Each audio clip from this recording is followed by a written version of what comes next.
Peluang adalah besarnya probabilitas atau kemungkinan berlangsungnya suatu kejadian. Konsep peluang ini tidak hanya diterapkan pada hal-hal yang bersifat sederhana seperti permainan dadu, melainkan pada hal yang lebih kompleks seperti investasi, ramalan cuaca, asuransi, dan lainnya.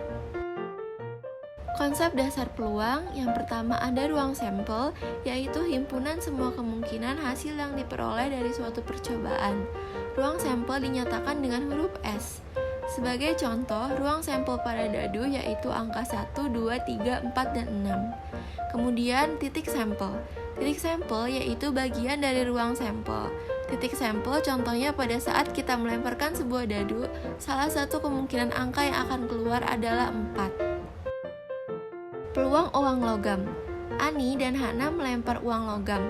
Uang logam itu ada dua sisi gambar dan sisi angka. Hana menebak sisi yang akan muncul adalah sisi gambar.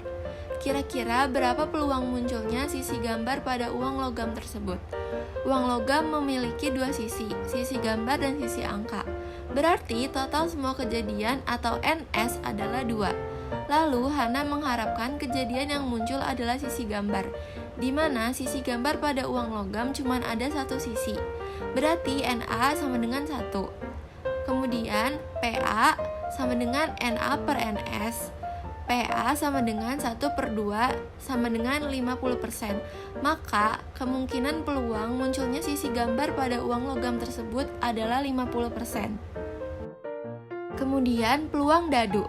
2 buah dadu dilempar secara bersamaan. Berapakah peluang kejadian muncul jumlah kedua mata dadu sama dengan 6?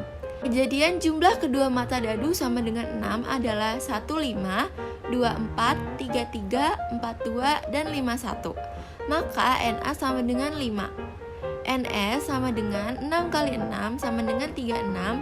PA sama dengan 5/36.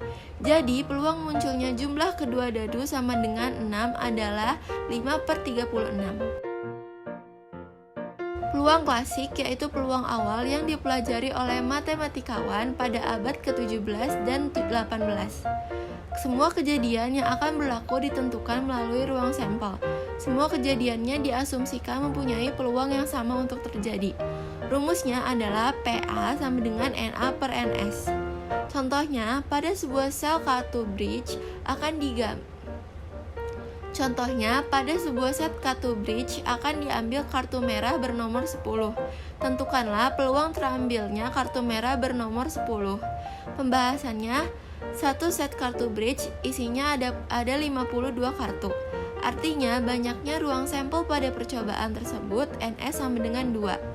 Sedangkan terambilnya kartu merah yang bernomor 10 menunjukkan NA sama dengan 2. Maka PA sama dengan NA per NS yaitu sama dengan 2/52 sama dengan 1/26. Kemudian ada kombinasi dan permutasi. Dalam konsep peluang dikenal juga istilah kombinasi dan permutasi. Keduanya digunakan untuk mencari peluang atau probabilitas dari suatu kejadian.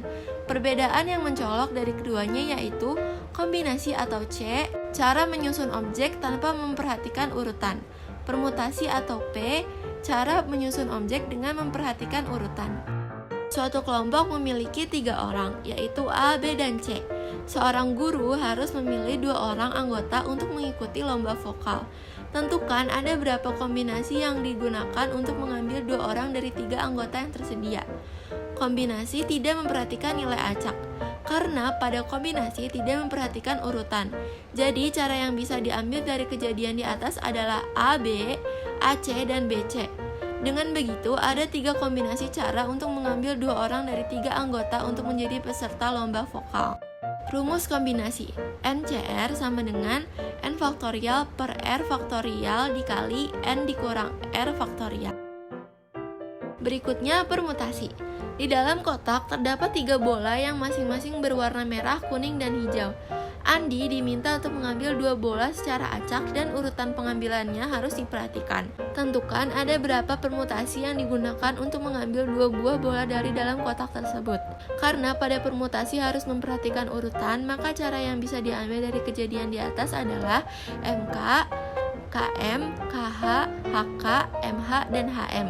Jadi ada 6 permutasi yang bisa digunakan untuk mengambil dua bola secara acak dan berurutan. Tentu rumus permutasi dan kombinasi nantinya akan berbeda. Rumus permutasi, N per R sama dengan N faktorial per N dikurang R faktorial.